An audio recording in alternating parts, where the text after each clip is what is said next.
주 예수 나의 산 소망이라는 찬송을 아침 폐회 예배 때도 폐회 찬송으로도 한번 불렀고, 또 우리 수산나 여전도의 특송으로도 들어보면서 신의 악단이 생각이 났습니다.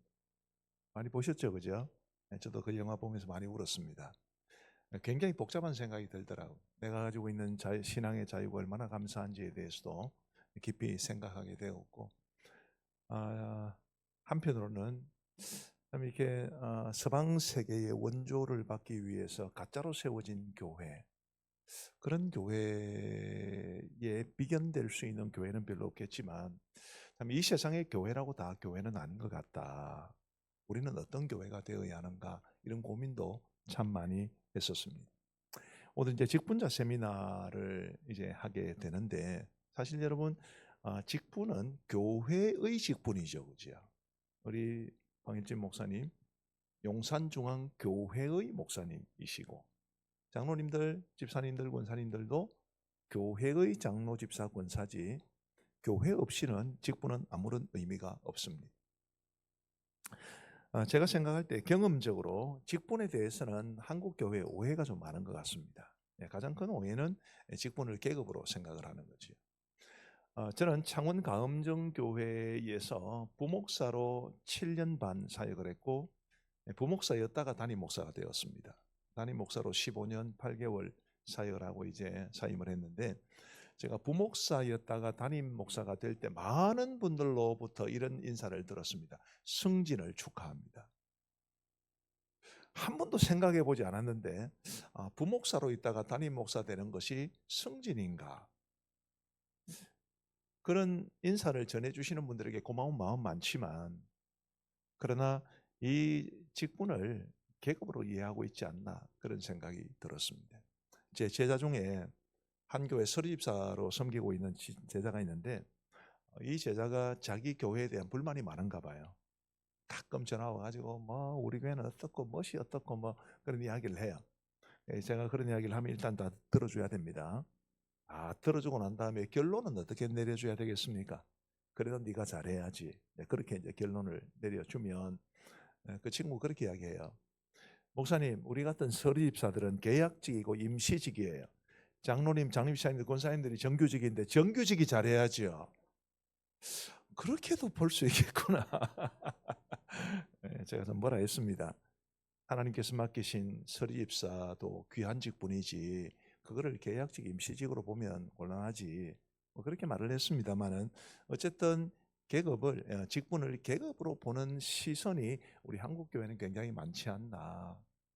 그래서 뭐 담임 목사님들 중에도 이제는 좀 장립사가 돼야지, 이제는 좀 권사가 돼야지, 이런 말씀들을 하시는 분들이 간혹 있습니다. 물론 이제 더 믿음 생활 열심히 하라고 격려하고 권면하는 말씀으로도 받아들일 수 있지만, 마치 장로님이 안 되고 장립사님, 권사님이 못 되면 이 신앙의 실패자인 것처럼 생각하는 이런 식의 시선이 우리 한국 교회에 없다고 말할 수는 없을 것 같습니다. 직분은 도대체 뭡니까? 직분이 정말 계급인가요? 직분은 절대로 계급이 아닙니다. 성경에서 직분에 대해서 찾아보면, 직분은 제가 생각할 때 가장 큰 그림에서 주의 몸된 교회를 세워가는 것입니다. 동의가 되십니까? 직분은 주의 몸된 교회를 세워가는 거예요. 우리 에베소서 4장 11절과 12절을 한번 보십시다. 그가 어떤 사람은 사도로, 어떤 사람은 선지자로, 어떤 사람은 복음 전하는 자로, 어떤 사람은 목사와 교사로 삼으셨으니, 그 다음에 12절 같이 읽읍시다. 시작. 이는 성도를 온전하게 하여 봉사의 일을 하게 하며 그리스도의 몸을 세우려 하심이라. 자, 여러분 이 구조를 잘 보시면 좋겠습니다. 하나님께서 그가 어떤 사람은 사도로 세우셨습니다. 지금은 사도가 없죠, 그죠? 또 어떤 사람은 선지자로, 지금은 선지자도 없습니다. 어떤 사람은 복음 전하는 자로. 여기 복음 전하는 사람은 오전에 예배를 드리면서 광고를 들으니까 이제 토요 전도 사역한다고 들었는데, 그렇게 전도하는 사람을 말하는 것이 아닙니다. 여기 복음 전하는 자는 요즘으로 치면 굳이 따지자면 순회 설교자. 초대교회 당시만 하더라도 이 복음을 제대로 가지고 목회할 수 있는 사람들이, 전문 목회자가 적었기 때문에 이 교회 저 교회를 다니면서 순회 목회를 하시는 분, 그런 분으로 볼 수 있기 때문에 지금은 이런 분도 없다고 봐야 됩니다. 남은 것은 어떤 사람은 좀 죄송합니다만은 성경 본문 좀 계속 보여주시겠습니까? 어떤 사람은 목사와 교사로 삼으셨다 이렇게 이야기를 하죠. 근데 이게 이제 목사와 교사가 별개로 있는 것 같습니다만 사실은 하나입니다. 목사 즉 교사로 삼으셨으니 목사가 하는 일은 뭐냐면 교사의 일입니다. 교사는 가르치고 훈련하는 일을 하는 사람이죠. 그래서 우리 목사님과 모든 교역자들이 성경 구절 한번 보여주시겠습니까? 에베소서 4장 12절, 11절, 12절. 성도를 이제 교육시키고 훈련시키는 목적이 뭐냐 하면 성도를 온전하게 하여. 자, 그러면 성도가 온전하게 되면 그다음 뭐 해야 됩니까? 봉사의 일을 하게 하며. 그렇게 해서 궁극적으로 뭘 해야 합니까?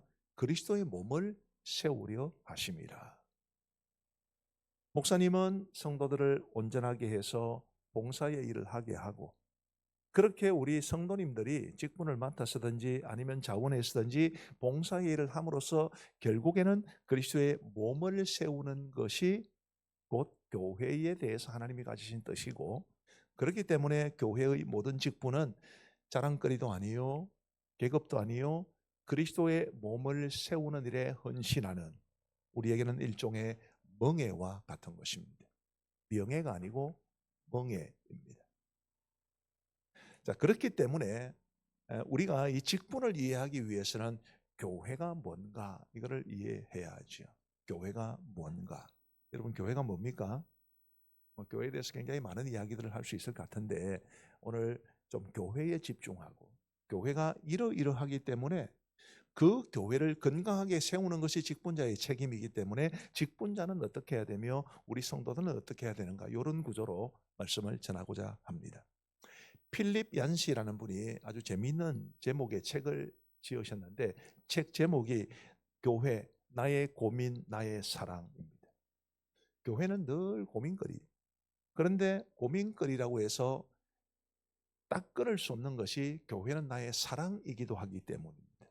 사랑스러운데 고민거리고 고민거리인데 사랑하지 않을 수 없는 그게 교회입니다. 저는 가끔 우리 여성들의 입장에서 볼 때 교회가 남편 같다 이런 생각을 할 때가 들어있어요. 재미있는 제가 기사를 한번 본 적이 있습니다. 한 여자분이 하루는 여러 가지 바쁜 일로 인해서 마음이 분주해가지고 남편에게 이렇게 부탁을 했습니다. 여보, 거기 까만 봉지에 있는 감자 반만 깎아서 냄비에 삶아주세요. 그랬더니 화면 보여주시겠습니까? 이렇게 이제 반만 깎아서 삶아냈습니다. 참 이렇게 깎기도 쉽지 않을 것 같은데 어떤 남자는 아내가 배추를 반으로 잘라서 절여달라고 했더니 그 다음 화면처럼 저렇게 했습니다. 참고로 저는 저 정도는 아닙니다. 그래도 그래서 어떤 분은 이렇게 남편에 대해서 이런 글을 썼어요. 제목이 남편이라는 존재인데 늦으면 걱정되고 일찍 오면 귀찮고 옆에 없으면 허전하고 옆에 있으면 답답하고 말 안 걸면 섭섭하고 말 걸면 귀찮고 나가 있으면 신경 쓰이고 집에 있으면 나가라고 하고 싶고 굉장히 글이 깁니다. 그 제일 마지막에 보면 그러나 그 사람 없이는 단 하루도 살 수 없는 존재, 그 사람은 남편 그리고 나는 그의 아내. 고민거리인데 사랑하지 않을 수 없는, 사랑하는데 고민이 되는 그런 존재가 바로 교회이지 않나 싶어요. 제가 용산중앙교회에서 오늘 처음 와봤습니다. 근데 오전 예배를 같이 드리면서 보니까 교회 분위기 너무 따뜻한 것 같아요. 굉장히 감사하게 생각했습니다. 그러나 여러분 그래도 용산중앙교회가 아무리 좋은 교회라도 여러분 마음속에 교회에 대한 생각이 다 다를 수 있겠죠. 어떤 분은 이게 좀 아쉽고 어떤 분은 저게 좀 아쉽고 이거는 좋은데 이거는 좀 별로고 뭐 그렇게 생각되는 부분이 분명히 있을 겁니다. 그래도 교회는 우리가 절대로 포기할 수 없는, 교회는 결코 사랑하지 않을 수 없는 정말로 하나님께서 우리에게 주신 소중한 선물이고 교회임을 믿으시기를 바랍니다. 그러면 이 교회가 사실은 바로 저와 여러분들이 교회거든요. 용산종합교회는 누가 교회입니까? 목사님이 교회입니까? 당회의 원인들이 교회신가요? 여러분 모두가 교회 아닙니까? 그래서 이 교회를 여러분이 아름답게 세워가는 일이 필요한 거지요. 물론 목사님의 역할이 굉장히 중요하고 교육자들, 우리 장로님들 역할 너무너무 중요합니다. 그러나 우리 모두가 함께 세워가야 할 교회, 그게 바로 하나님께서 교회에 담아두신 뜻입니다. 그래서 우리가 과연 교회는 어떤 곳인가? 우리가 어떻게 그런 교회를 세워야 할 것인가에 대해서 깊이 고민하셔야 되는데, 저는 오늘 여러분들에게 교회는 공동체다라는 것을 강조하고 싶습니다. 교회는 공동체입니다. 제가 말하는 공동체는 서로 사랑하고 서로 삶을 나누는 가족 같은 모임, 그게 바로 공동체입니다. 자, 한번 생각해 보십시오. 여러분, 하나님을 아버지라고 고백하죠, 그죠? 그죠? 참고로 왜 하나님을 아버지라고 고백합니까? 하나님을 어머니라고 하는 데도 있긴 해요, 이단들 중에서. 근데 왜 하나님을 아버지라고 부릅니까? 제가 한번 그런 질문을 받고 좀 생각을 한번 깊이 한번 해본 적이 있어요. 하나님을 왜 우리가 아버지라고 부를까? 답이 있더라고요. 어거스틴이나 혹은 칼빈이나 루터와 같은 아주 위대한 신앙의 선배들께서는, 신학자들께서는 이런 표현을 썼습니다. 표현은 조금씩 다르지만 함께 모으면 이런 거예요. 하나님을 아버지로 모신 모든 성도들에게 교회는 어머니와 같다. 교회가 어머니의 역할을 해야 되기 때문에, 그래서 하나님을 아버지로 우리가 고백하고 있다고 저는 늘 믿고 있습니다. 어린아이에게 교회가 얼마나 중요합니까? 어머니가 얼마나 중요합니까? 그런 것처럼 우리 성도들에게 있어서 정말 이 교회가 어머니와 같은 돌봄으로 우리 성도들을 사랑으로 양육하고, 성도들이 어머니와 같은 교회에 와서 마음의 위로를 받고, 어머니와 같은 교회에서 아버지 하나님의 은혜를 누리고, 그게 하나님께서 우리에게 원하시는 바거든요. 자, 우리가 왜 공동체인가? 이렇게 한번 생각해 보십시다. 여러분, 하나님을 아버지로 고백하시죠? 맞죠? 그죠? 저도 하나님을 아버지라고 고백합니다. 그럼 우리가 다 가족 아닙니까? 같은 아버지 밑에 있는데. 맞죠? 그죠? 우리 방일진 목사님 딱 보기에도 저보다 나이가 좀 젊어 보이지 않습니까? 동생이잖아요. 그죠? 우리 일진이 동생. 그죠? 저보다 연세 드신 분도 계실 텐데 다 형님들, 누님들이십니다. 왜요? 하나님을 아버지로, 같은 분을 아버지로 고백하니까. 그래서 우리가 가족 같은 공동체를 만드는 것이 교회를 향한 하나님의 꿈이다. 저는 그렇게 믿고 있습니다. 조금은 유머러스하게 접근을 했습니다만은 성경에 그걸 말해줘요. 자, 오늘 본문 2장 11절 12절을 한번 보십시다. 그러므로 생각하라. 너희는 그때에 육체로는 이방인이요 손으로 육체에 행한 할례를 받은 무리라 칭하는 자들로부터 할례를 받지 않은 무리라 칭함을 받는 자들이라. 그때 너희는 그리스도 밖에 있었고 이스라엘 나라 밖의 사람이라. 약속의 언약들에 대하여는 외인이요 세상에서 소망이 없고 하나님도 없는 자이더니. 그러니까 너희가 원래는 이것도 없고 저것도 아니고 이런 존재였다. 에베소 교회 성도들 향해서 그렇게 말을 합니다. 이게 구원받기 전의 상태예요. 구원받고 난 이후의 상태가 어떠하냐면 13절을 한번 보십시다. 우리 같이 한번 읽어보시겠습니다. 시작. 이제는 전에 멀리 있던 너희가 그리스도 예수 안에서 그리스도의 피로 가까워졌느니라. 아멘. 예전에 너희가 멀리 떨어져 있었는데 서로 아무 관계 없던 사람들이었는데 이제 그리스도 예수 안에서 가까워졌다. 이렇게 말씀하시고 난 다음에 19절에서는 또 이렇게 말합니다. 역시 같이 한번 읽어보시겠습니다. 시작. 그러므로 이제부터 너희는 외인도 아니요 나그네도 아니요 오직 성도들과 동일한 시민이요 하나님의 권속이라. 아멘. 하나님의 권속이라. 요즘은 이런 말을 잘 안 쓰는 것 같습니다만은 제가 어릴 때만 하더라도 목사님들 설교하시면서 또 장로님들 대표기도 하시면서 우리 믿음의 권속들 이런 표현을 참 자주 쓰셨습니다. 권속은 가족이라는 뜻이죠. 우리가 예전에는 서로 아무 관계 없고 서로 싸우고 서로 멀리하고 무관심하고 그랬는데 이제는 우리가 가까워졌는데 얼마나 가까워졌느냐 하면 하나의 가족이 될 만큼 가까워졌다. 성경이 그렇게 분명히 말해 줍니다. 여러분, 십자가도 우리를 하나 되게 하시기 위해서 주님이 지신 것이라고 성경은 말합니다. 지금 우리가 사순절 기간을 지내고 있고요. 아까 광고할 때 보니까 이제 고난주간 특별 저녁 기도회 광고도 하시던데, 자, 우리 예수님께서 왜 십자가를 지셨나요? 오늘 본문을 보면 이렇게 말합니다. 14절 말씀해 보시면 그는 우리의 화평이신지라 둘로 하나를 만드사 원수된 것 곧 중간에 막힌 담을 자기 육체로 하시고 법조문으로 된 계명의 율법을 폐하셨으니 이는 이 둘로 자기 안에 산 세 사람을 지어 화평하게 하시고 또 십자가로 이 둘을 한 몸으로 하나님과 화목하게 하려 하심이라 원수된 것을 십자가로 소멸하시고. 좀 설명이 좀 필요합니다. 이 에베소 교회에 보낸 편지가 에베소 교회 아니겠습니까? 근데 그 에베소 교회에는 크게 보면 이방인 출신 그리스도인들이 있었고 유대인 출신 그리스도인들이 있었습니다. 요즘 이제 이란과 이스라엘, 미국 간의 전쟁이 일어나고 있는데 원래 이스라엘이 주변 국가들과 굉장히 사이가 안 좋죠. 왜냐하면 이 이스라엘 사람들 마음속에는 늘 자신들이 선택받은 하나님의 백성이라는 선민의식이 있기 때문입니다. 얼마나 이 의식이 강했는지 유대인들 사이에는 이런 말이 있었습니다. 이방인들과 사마리아 사람들은 지옥불을 더 뜨겁게 하기 위해서 갖다 놓는 땔감 같은 놈들이다. 이게 얼마나 심한 비하입니까? 요세푸스라는 예수님과 비슷한 시기에 살았던 역사학자가 있는데 그 요세푸스의 내용에는 이런 이야기가 나옵니다. 유대인들이 자기 자녀들에게 가르치기를 만약에 길을 가다가 만삭의 여인이 이제 산고를 겪는 것을 보면 누군가는 도와야 되잖아요.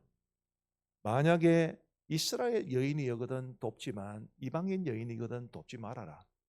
이방인으로 태어나는 것보다 죽어서 나오는 게 훨씬 더 낫다. 그렇게 말할 정도로 유대인들은 이스라엘 사람들을 싫어해요. 유대인이 이스라엘 사람 싫어한 게 아니고 유대인 이방인들을 싫어했습니다. 이방인들은 유대인들을 좋아하겠습니까? 안 좋아하죠. 그래서 유대인과 이방인들은 기름과 물 같은 서로 원수 같은 사람들인데 그 사람들이 지금 한 교회에 있는 겁니다.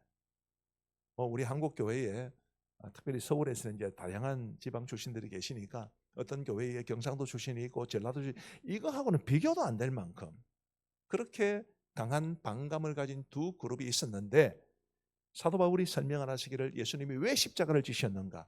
너희들 사이에 중간에 막힌 담을 헐고 둘을 하나가 되게 하기 위해서다. 주님 그렇게 말씀하시는 겁니다. 공동체가 되게 하시려고 우리 예수님이 십자가를 지셨다라고 말씀하고 계십니다. 우리 사랑하는 성도 여러분, 우리가 지금 하나님께서 우리에게 대해서 가지시는 것도 바로 이런 하나됨이라는 것을 기억하실 필요가 있습니다. 여러분 지금 예수님은 어디 계시나요? 어디 계십니까? 말 없이 그냥 이런 분이 계셨는데 우리 마음속에 계시죠, 그죠? 네, 엄밀하게 말하면 예수님은 성령으로 우리 가운데 계시는 것이고 그분은 지금 하나님 보좌 우편에 앉아 계십니다. 하나님 보좌 우편에 앉아 계신 예수님이 지금 뭐 하고 계십니까? 그분이 하시는 일이라고 성경이 하나 딱 말해주는 것은 우리를 위해 기도하고 계신다. 요거 하나밖에 없습니다. 성경 전체를 다 뒤져봐도. 근데 여러분 기도가 뭐 예를 들어서 우리 박 목사님도 성도님들 위해 기도 많이 하실 텐데 기도에는 내용이 있어야 되잖아요. 무엇을 위해 기도하는지가 필요한 것 아니겠습니까? 여러분들이 예수님이 우리를 위해서 무엇을 기도한다고 하신다고 생각하십니까? 그것도 성경에 딱 한 군데 나와요. 딱 한 군데. 예수님이 우리를 위해서 기도하신다. 자, 요한복음 17장 21절을 한번 보시기 바랍니다. 요한복음 17장은 흔히 대제사장의 기도문이라고 불립니다. 우리 예수님께서 대제사장의 직분을 가지시고 우리를 위해서 기도해 주시는데 요한복음 17장이 그 기도문을 담고 있습니다. 제가 21절만 소개를 해드렸는데 이 19절까지가 이제 예수님 바로 눈앞에 있는 12제자를 위한 기도문이고요. 20절부터는 이제 우리를 위한 기도문이에요. 그 기도문 중에 이런 게 있습니다.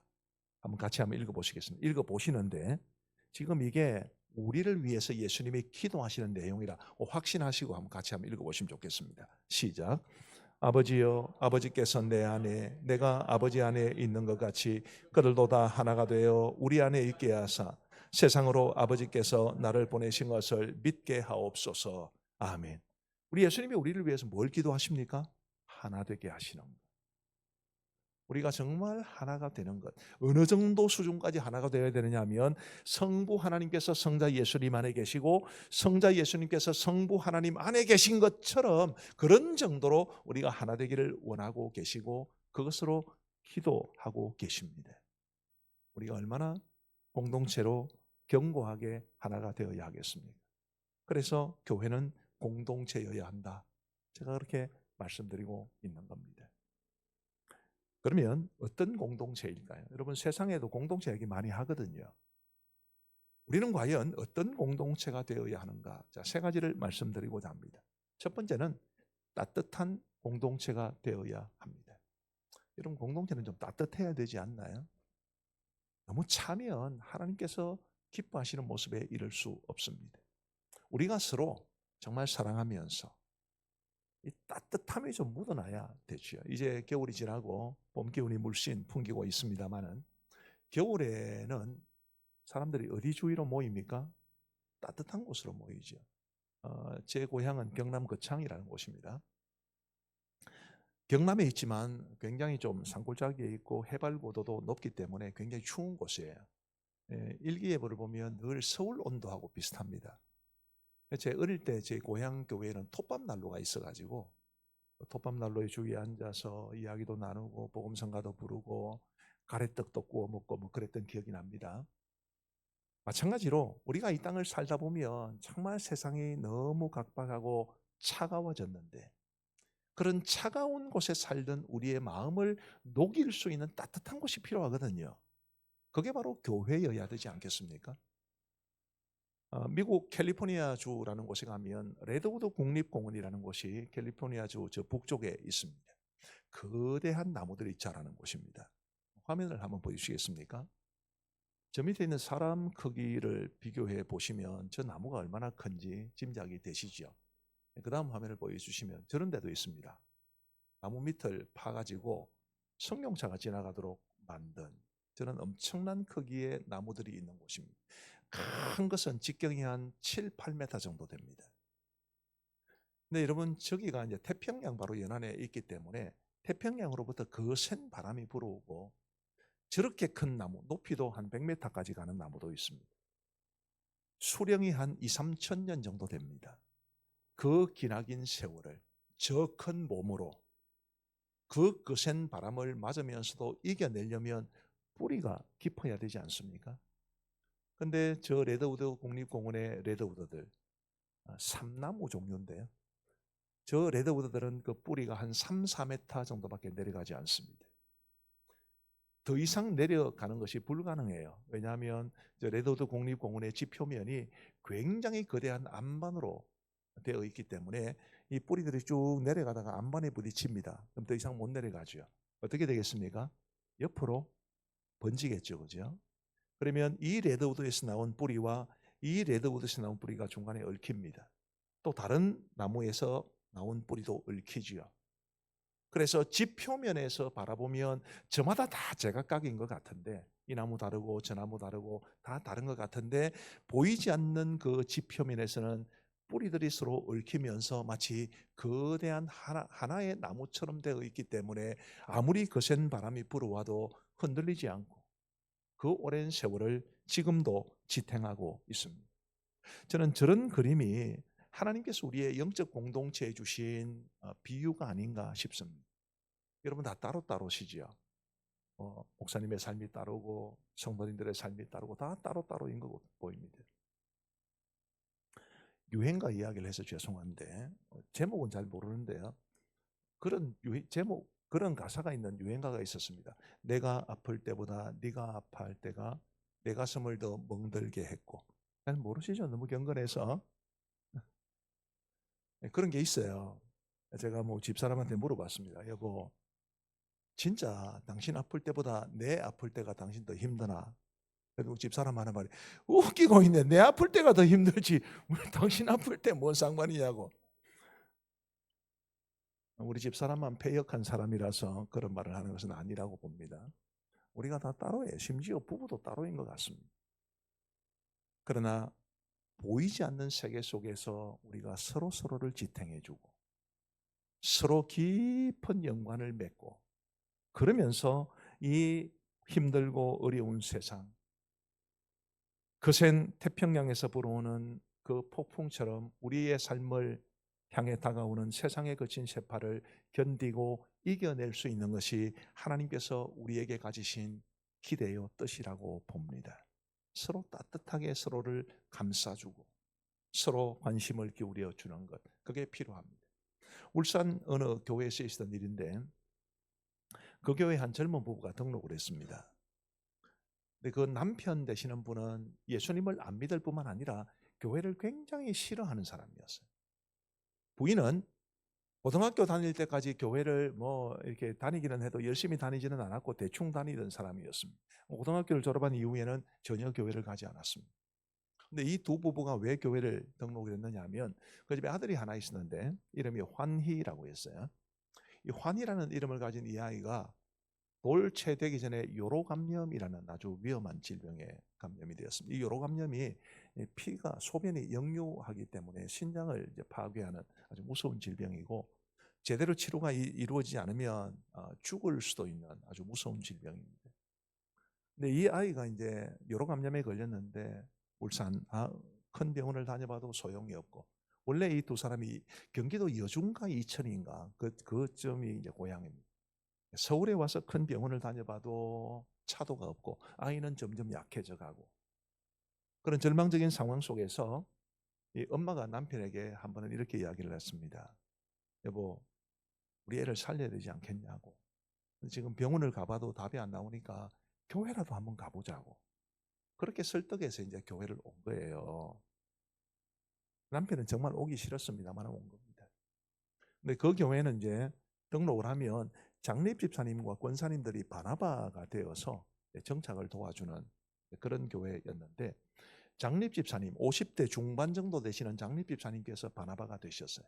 그리고 이제 새가족 환영실에서 그 가족의 이야기를 듣게 되었고 이분이 선뜻 그 젊은 부부에게 이렇게 제안을 했습니다. 사정을 듣고 보니 너무 딱해서 제가 내일부터 환희를 위해서 나 홀로 40일간의 특별 새벽 기도를 하겠습니다. 그러셨어요.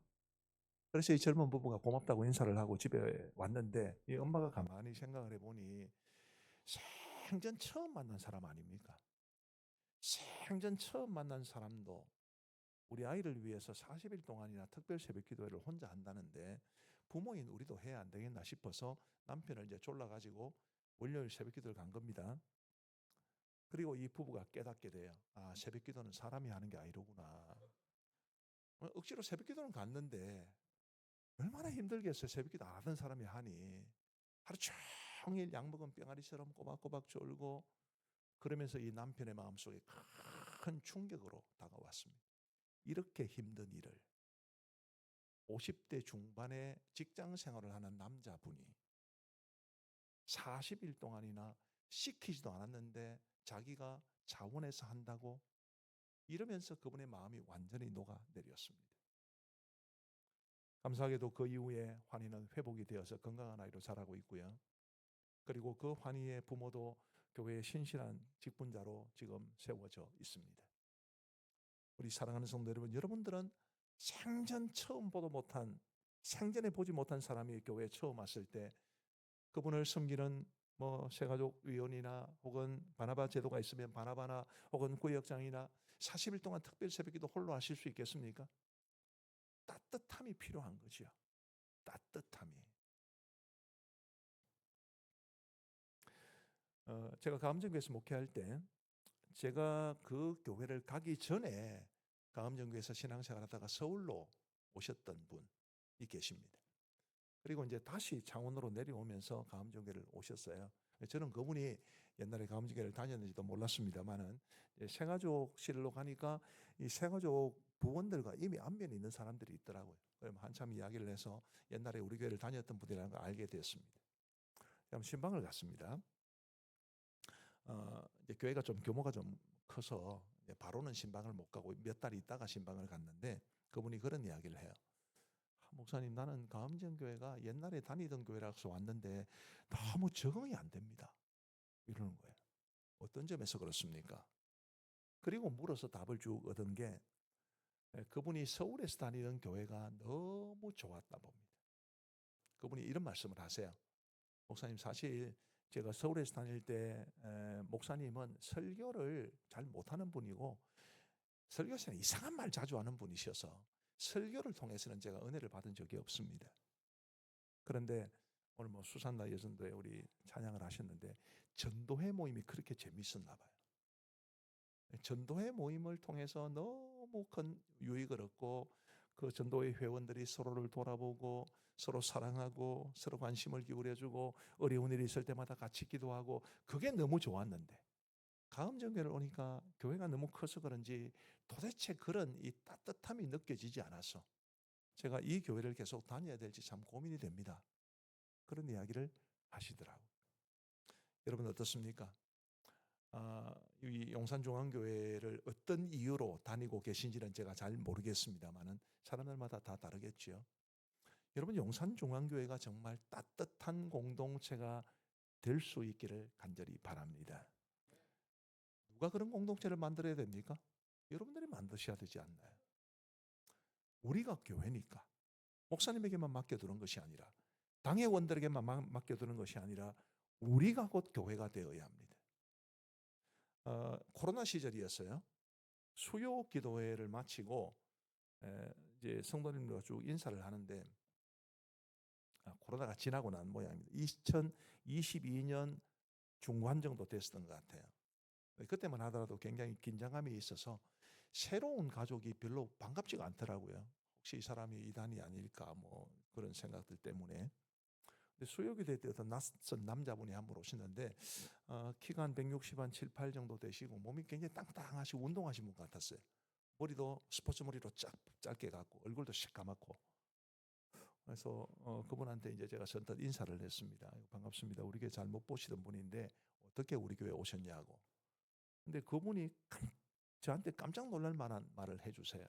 알고 보니까 그분이 우즈베키스탄이라는 나라가 있는데 그 우즈베키스탄의 농아인 축구단 장애인 중에서 말을 잘 못하시는 그런 장애인들로 이루어진 축구 대표팀 국가대표팀 감독이더라고요. 한국 사람이. 예수님을 아주 잘 믿는 분이셨는데 그 당시 창원에서 세계 장애인 축구 대회가 열렸습니다. 우즈벡 팀을 데리고 왔는데 이제 이분이 신앙이 워낙 좋으신 분이라 주일 예배도 드리고 수요기도 드리고 여러 교회를 다녔는데 아무도 자기한테 인사를 해주는 사람이 없었대요. 아무래도 긴장이 돼서 그렇겠지요.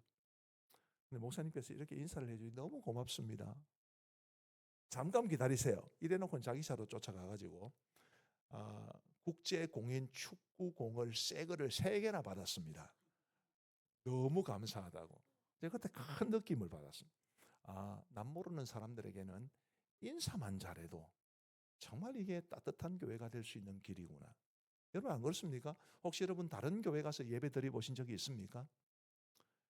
늘 다니던 교회 말고 다른 교회를 가다 보면 신앙 좋으신 분들도 어색하시잖아요. 안 그렇습니까? 저는 어색하더라고요. 용산중앙교회 와서는 따뜻한 대우를 받아 좋은데 제가 이제 가음정교회 후원으로 미국에서 유학을 했습니다.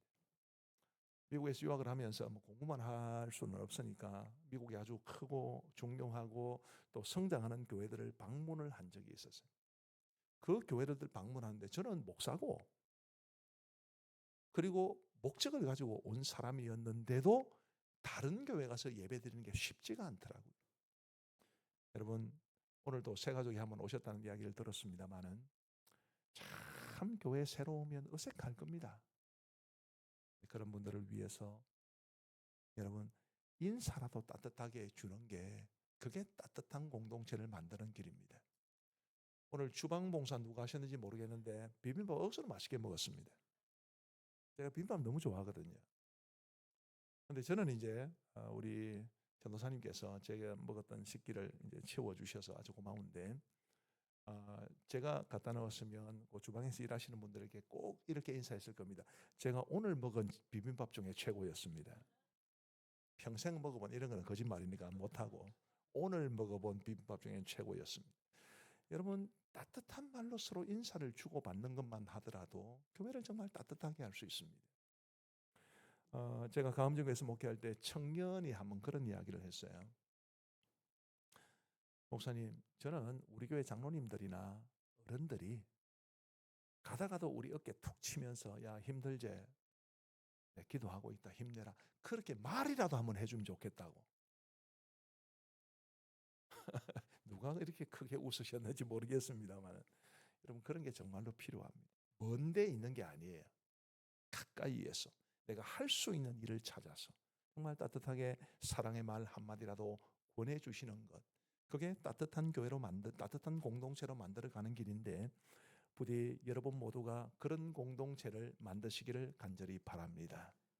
특별히 직분자들은 더 그런 책임이 있다는 것을 기억하시면 좋겠어요. 다시 말씀드리지만 직분자는 교회를 교회답게 세워가는 일에 헌신하셔야 합니다. 따뜻한 공동체를 위해서. 제가 우리 방진일 목사님과 사모님에게 그런 말씀을 드렸습니다만은 제가 요즘에 이제 특별히 목회하는 교회가 없으니까 여러 교회를 다닙니다. 많은 교회를 다니면서 때로는 정말 걱정스러운 목사님과 사모님도 만났어요. 도대체 사람들이 친절하지가 않아요. 제가 이제 외부 강사로 초청을 받아가지 않습니까? 자기들이 불러놓고는 조금 따뜻하게 좀 대우해주면 좋겠는데. 근데 뭐 어쨌든 저는 괜찮습니다. 저는 담임이니까. 근데 이제 같이 이제 있다 보면 성도들을 대하는 자세를 보면 알 수 있거든요. 성도들에게도 따뜻하게 말 한마디 붙이는 법이 없고 인사하는 법도 없고 제가 그런 모습을 보면서 야 이래가지고 목회가 되겠나 싶은 생각이 드는 그런 걱정이 될 때가 있습니다. 목사님 아주 친근하게 잘해주셔서 제가 감동받았다니까요. 목사님뿐만 아니라 우리 용산중앙교회 모든 성도들이 이 용산중앙교회에 발을 들여놓는 사람이라면 누구라도 감동할 수 있는 그런 따뜻한 교회로 세워가시는 여러분 모두가 되시기를 간절히 바랍니다. 누구에게 미루실 일이 아닙니다. 여러분들이 하셔야 됩니다.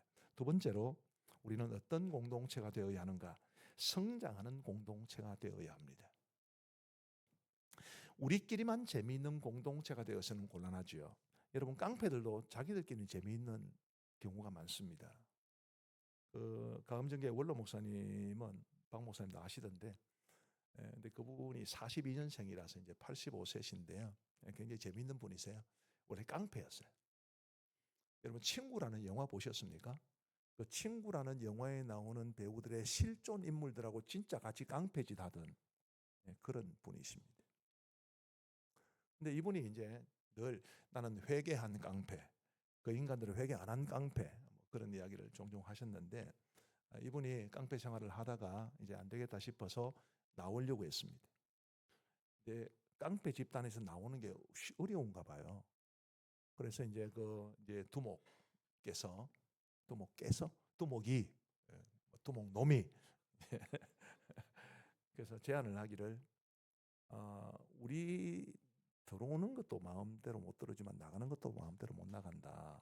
나가려면 우리 전원에게 한 방을 맞아야 된다. 그러면서 26명한테 맞았대요. 쭉 26명이 둘러서고 진짜로 완전 풀펀치 살살하는 게 아니고 전력을 다한 주먹을 한 대씩 맞고 총 26대를 맞아야 나갈 수 있습니다. 여러분 그냥 주먹이 아니고요. 깡패들한테 그렇게 26대 맞으면 살아날 수 있겠습니까?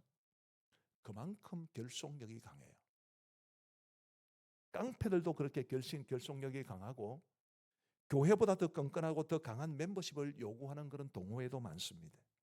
교회가 우리끼리만 재미있는 그런 공동체가 되는 것은 그런 집단들하고 별 차이가 안 나죠. 뭔가 다른 게 있어야 합니다. 우리가 말하는 공동체는 영적 공동체이기 때문에 이 영적 공동체는 따뜻하기만 해서 되는 것이 아니라 성장하는 공동체가 되어야 합니다. 물론 따뜻한 공동체가 되면 성장도 이루어질 수 있습니다. 가음정교회는 이제 제가 목회를 하면서 원래 구역 제도를 가지고 있었는데 목장 제도로 바꿨습니다. 그때 이제 전 성도들을 다 재배치했어요. 다 재배치했는데 어느 A 목장이 있었습니다. 그 A 목장은 딱 4가정이 있었는데요. 3가정은 남편은 장립집사님, 부인은 권사님. 근데 한 가정만 남편은 안 나오시고 부인은 서리집사님인 가정이 있었습니다. 제가 목회를 시작하면서부터 가지고 있었던 기도의 제목, 제 사역의 목표가 남자가 좋아하는 목사가 되는 것이었습니다. 동성애자는 아니니까 너무 염려하지 않으셔도 됩니다. 저는 여성들을 굉장히 좋아하고 존경합니다. 제가 비밀 한 가지 말씀을 드리면 저희 집사람이 여자거든요. 그래서 우리 집사람도 좋아하고 우리 아이들도 사랑하고 우리 둘 딸이니까 저희 어머니도 여자입니다. 그래서 저는 여자분들을 너무 좋아해요. 그러나 남자로 태어난 것을 굉장히 자랑스럽게 생각을 합니다. 자랑스럽게 생각하는 만큼 남자의 책임도 크다고 늘 생각을 하고 있습니다. 제가 마음속에 생각하기를 대부분의 우리 한국 교회에 보면 이제 남편이 있고 아내가 있을 때 아내가 믿음이 더 좋아 보입니다. 그런 모습을 보면서 저는 남편이 그리고 아버지가 정말 믿음으로 든든히 서면 그 가정이 얼마나 복이 있겠는가. 오늘 여기 오후 예배 나오신 남자분들의 가정은 멋진 가정이라고 저는 생각을 합니다. 근데 어쨌든 그런 마음을 가지고 있는데 남자분들이 목사를 좋아하면 신앙이 빨리 자랄 것 같았어요.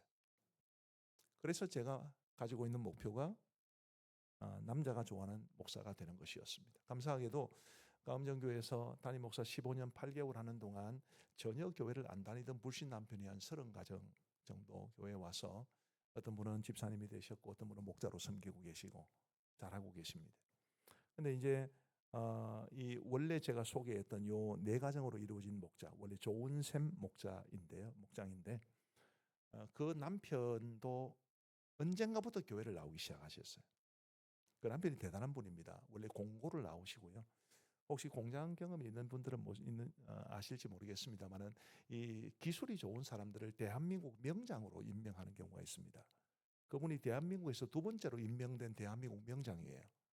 공고를 나오셨고 기술이 워낙 좋아가지고 명장으로 이제 선정되셨고 창원에 있는 창원대에서 강의도 하시고 아주 입지전적인 인물입니다. 근데 그런 분이 너무 자기의식이 강하기 때문에 복음이 잘 안 들어가는 경우가 많습니다. 근데 어느 날 그분이 교회를 오셨어요. 한 번 오고 나서 안 떠나고 계속해서 오셨습니다. 지금 집사님이 되셨어요.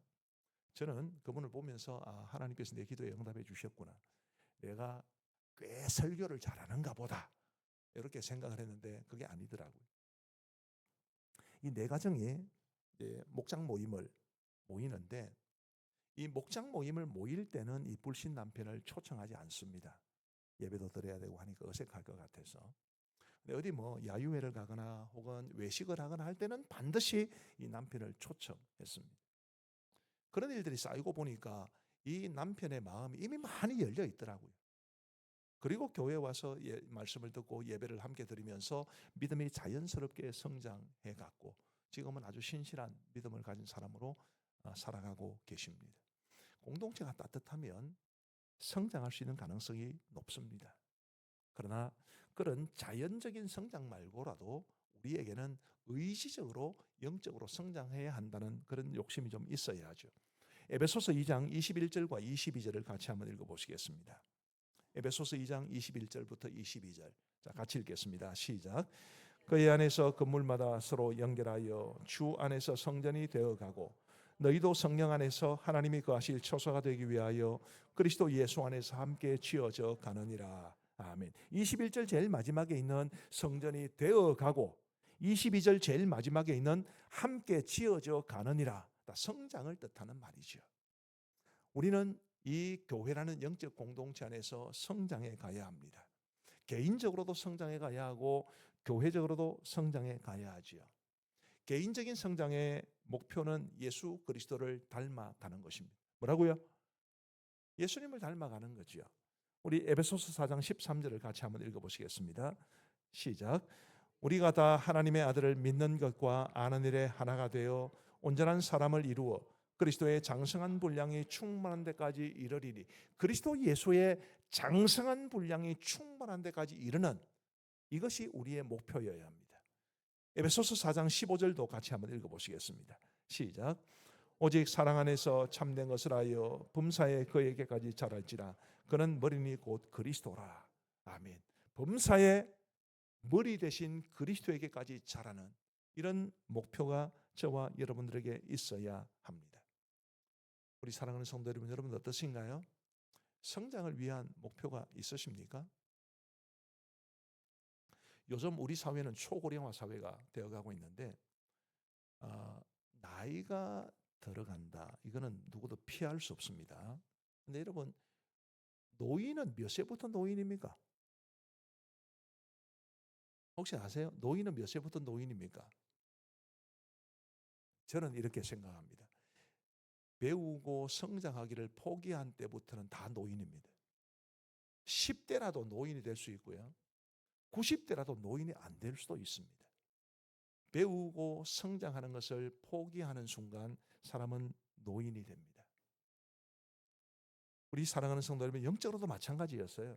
내가 정말 영적으로 성장해서 예수님 닮고 싶다. 이런 열망이 끊어지면 여러분 영적으로 늙어버린 것입니다. 노인인 겁니다. 이런 말을 들었는데 우리 같이 한번 따라해 보십시다.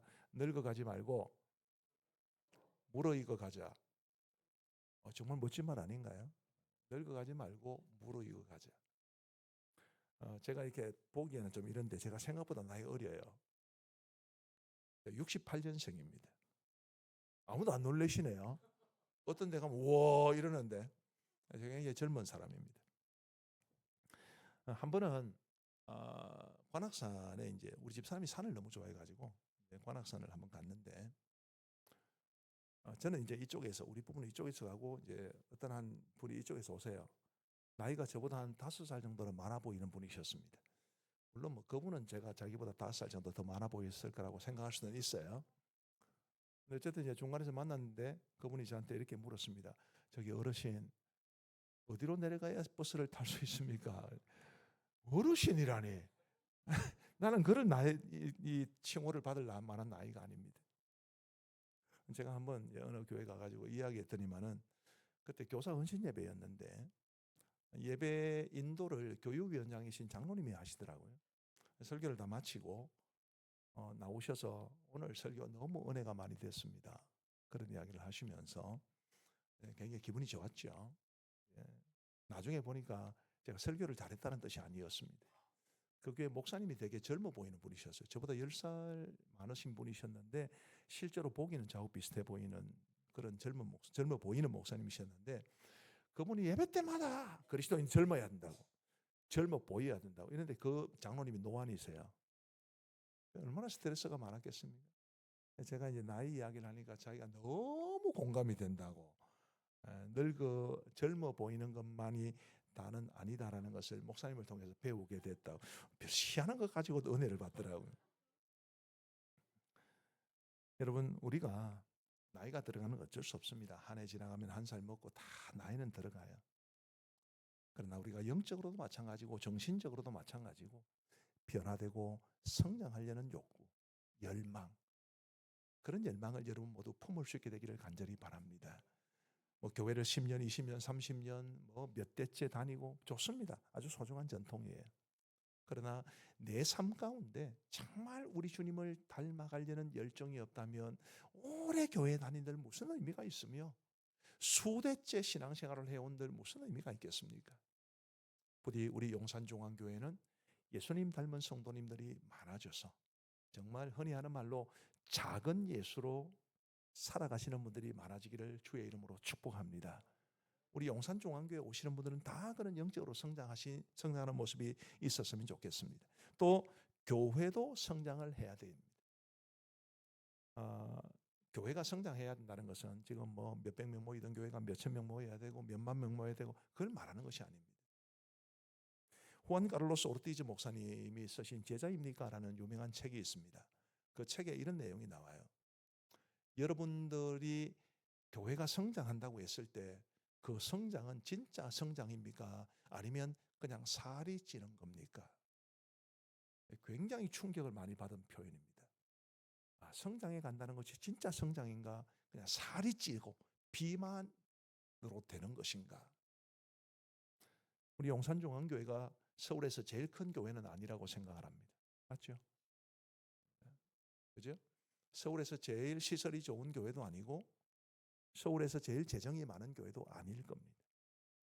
그러나 적어도 주님 기뻐하시는 모습으로 충만한 교회로 성장해 가기를 간절히 바랍니다.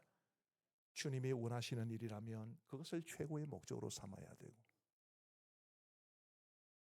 교회가 예수님의 몸이라고 그랬으니까, 예수님이 교회의 머리라고 그랬으니까 머리와 몸이 따로 놀아서는 안 되지 않습니까?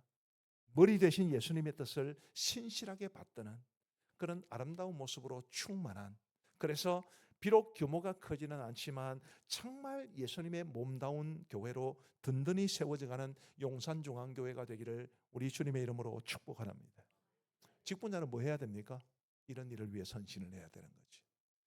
내가 개인적으로 더욱더 예수님을 닮아가는 사람이 되기를 원해야 하고, 그리고 교회가 주님 기뻐하시는 교회로 세워져가는 일에 헌신할 수 있는 그런 직분자들이 되시기를 우리 주님의 이름으로 축복합니다.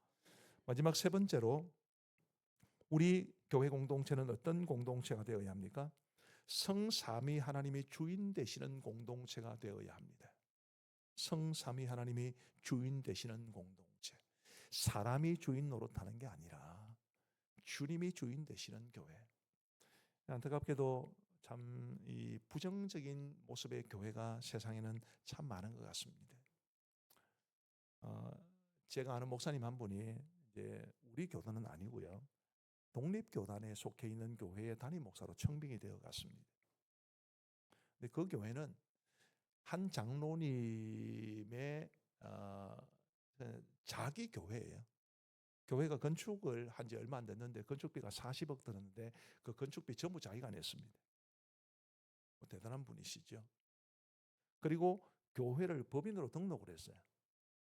그래서 법인장은 그 장로님이고 목사님은 직원으로 올라가 있습니다. 그런 교회를 정상이라고 볼 수 있습니까? 자기 교회예요. 자기 교회. 주님이 주인 되시는 교회가 아닙니다. 교회는 영적 공동체여야 하는데, 영적 공동체라는 말은 하나님이 주인 되시는 교회가 되어야 한다는 뜻 아니겠습니까? 한 번은 어느 복음성가 가사가 제 마음에 깊이 새겨졌습니다.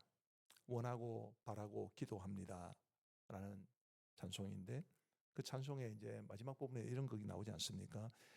하나님의 꿈이 나의 비전이 되고 예수님의 성품이 나의 인격이 되고 성령님의 권능이 나의 능력이 되길 원하고 바라고 기도합니다. 저는 이 가사가 지금 제가 말씀드리려고 하는 이 내용과 너무 어울린다고 봅니다. 하나님의 꿈, 하나님께서 원하시는 바가 우리의 비전이 되고 예수님의 성품이 우리의 인격이 되고 예수님의 성품이 온 교회의 인격적 분위기가 되고 성령님의 권능이 우리 공동체의 능력이 되는 것, 그게 우리 성삼위 하나님이 주인 되시는 공동체의 모습이라고 믿습니다. 직분자는 어떻게 해야 되나요? 바로 그 일을 위해서 헌신해야 되죠. 하나님의 꿈이 우리의 비전이 되기 위해서 뭐 해야 됩니까? 하나님의 꿈이 뭔지를 알아야 되죠. 그렇죠? 하나님께서는 당신의 뜻을 말씀을 통해서 주신다고 믿습니다. 그래서 정말 우리 하나님께서 세우신 방일진 목사님을 통해서 이 강단에서 선포되는 말씀을 여러분 아멘으로 받으시기를 간절히 소망합니다. 그 말씀을 통해서 하나님께서 우리 자신과 교회에 대해서 가지신 꿈이 뭔지를 알아야 합니다. 목회를 오랜 시월 동안 해보니 제가 마음속에 그렇겠다 싶은 깨달음이 많이 있는데, 그 중에 하나가 이것입니다. 교회는 사람의 목소리가 너무 크면 하나님의 음성이 잘 안 들립니다. 사람의 목소리가 작아져야, 사람의 목소리가 가라앉아야 하나님의 말씀이 크게 들리겠더라고요. 교회는 갈등이 참 많을 수도 있습니다. 저도 가음정교에서 목회하는 동안 건축을 했는데 교회 건축의 규모가 되게 컸어요. 220억 정도 됐습니다. 그렇게 큰 규모를 건축했으니 뭐 많은 갈등이 있었지 않았겠습니까? 근데 그런 갈등을 가만히 보면서 사람의 목소리가 너무 크면 하나님의 뜻을 찾기가 참 어렵다, 그렇게 생각이 되었습니다. 우리 사랑하는 성도 여러분, 우리 용산중앙교회에서는 사람의 말보다 하나님의 음성이 더 크게 들려지기를 축원합니다. 정말 우리 하나님의 말씀만이 이 강단에서 바르게 선포되고 회중석에 앉아 계신 우리 성도님들은 그 말씀을 아멘으로 받아들여서 말씀대로 살아가려는 거룩한 몸부림이 있을 때 하나님의 꿈이 이 교회의 비전이 될 수 있으리라고 믿습니다. 예수님의 성품이 나의 인격이 되고 우리가 예수님의 성품을 닮아가기를 소망해야 되지요. 여러분, 우리 예수님의 성품은 정말 온유하고 겸손함, 이 두 가지로 요약되지 않습니까? 나는 마음이 온유하고 겸손하니. 온유한 분들이 되면 좋겠습니다. 여러분, 온유라고 하는 것이요, 좀 이런 표현을 써서 죄송합니다만 술에 술 탄 듯 물에 물 탄 듯, 그게 온유가 아닙니다. 원래 온유라는 것은 야생 짐승을 길들이는 과정을 뜻하는 말입니다. 야생 짐승은 지 맘대로죠. 힘도 있습니다. 그런데 주인에게 길들여진 모습, 그게 온유예요. 술에 술 탄 듯 물에 물 탄 듯 하는 게 성경이 말하는 온유가 아니고, 혈기도 있고 능력도 있고 할 말도 많고 한데 하나님의 손에 길들여진, 그게 온유입니다. 그래서 우리 용산중앙교회 성도들은 정말 온유한 성도님들 되시기를 간절히 바랍니다. 그게 예수님을 닮는 거예요. 목회를 할 때 갈등이 굉장히 심할 때면 그렇게 말씀하시는 분들이 종종 있었습니다. 성질 못 내는 사람 있나? 이런 사람이 계셨어요. 예, 성질 낼 수 있는데 주님의 손에 길들여져서 그것마저 조절하는 게 진짜 온유함이고, 그게 예수님의 성품입니다. 감정교회에서 지금은 신축 예배당으로 옮겼는데, 구 예배당 시절에는 목양실 바로 밑에가, 목양실은 1층에 있었고요. 지하 1층이 주방이었어요. 근데 주방에서 이렇게 그 닥터라고 그럽니까? 여기 환풍구가 딱 목양실 앞으로 딱 나오기 때문에 토요일 날 목양실에 가만히 있으면 냄새가 솔솔 풍깁니다. 내일은 뭔 반찬이겠군, 뭐 이렇게 느껴져요. 한 번은 그곳으로 자꾸 시끄러운 소리가 들려서 우리 여전도사님을 보내봤습니다. 무슨 일이 있는 것 같다, 싸우는 것 같다, 그렇게 이제 보내줬더니 확실히 전도사님 돌아오셔서 하는 말이 싸우는데 모 권사님하고 모 집사님하고 싸운다는 거예요. 왜 싸우느냐 하면 미역국이 메뉴였는데 미역국 끓일 때 미역을 볶고 넣느냐 생미역을 넣어도 되느냐, 요거 가지고 싸웠다는 거예요. 여러분, 미역국 끓일 때 미역 볶고 넣으면 더 맛있긴 하죠. 생미역 넣으면 안 됩니까? 되지요. 저도 자취할 때 생미역 넣고 많이 끓여봤습니다. 제가 우리 여전 선생님한테 가서 전화라고 그랬습니다. 나는 내일 점심 식사 안 먹습니다. 교회 주방에서 싸워가면서 만든 음식 내가 먹기 싫습니다. 그렇게 전하라고 했습니다. 미역을 볶고 넣든지 생미역을 넣든지 그게 뭐 그리 대수라고, 그것 가지고 온 동네가 시끄러울 만큼 싸우는, 온유하지 못한 거죠. 정말 온유하지 못한 겁니다. 겸손하지도 않아요.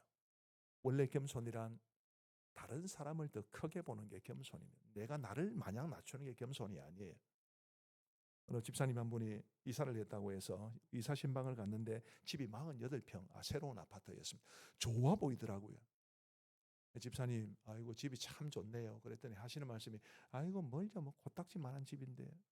나는 그때 48평짜리 코딱지가 있는 거 처음 알았어요. 그럼 같이 가신 우리 여전도사님은 그때 12평에 살고 있었습니다. 그럼 코딱지만한 것에 4분의 1평에 살고 있는 이 사람은 뭡니까 그러면?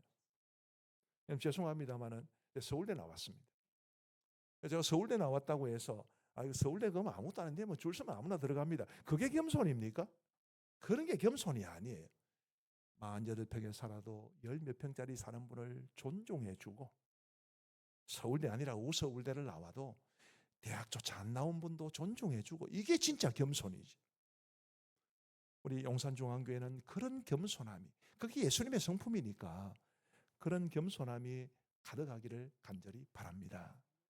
예수님의 성품이 교회의 분위기가 되는, 예수님의 성품이 우리 각 사람의 인격이 되는 그런 공동체가 되는 것이 하나님께서 우리에게 원하시는 바입니다. 성령님의 권능이 나의 능력이 되는 것, 그것은 기도를 통해서 가능합니다. 우리가 뭔 재주가 있다고 성령님의 권능을 나의 것으로 만들 수 있겠습니까? 유일한 방법은 기도입니다. 그래서 우리 용산중앙교회는 정말 기도가 뜨거운, 아마 이 서울에 있는 교회들은 성도들이 워낙 이렇게 동선이 좀 길기 때문에 지방에서처럼 막 모여서 그렇게 기도하기 어려울 수도 있다는 것 대충 짐작은 갑니다만은, 그래도 어떤 방법을 써서든지 정말 우리 용산중앙교회는 기도가 뜨겁게 일어났으면 좋겠고, 그런 기도를 통해서 성령님의 권능을 교회의 능력으로 삼으시고, 성령님의 권능을 여러분의 능력으로 삼으시는 귀한 은혜가 있게 되기를 우리 주님의 이름으로 축복합니다. 이제 말씀을 맺습니다.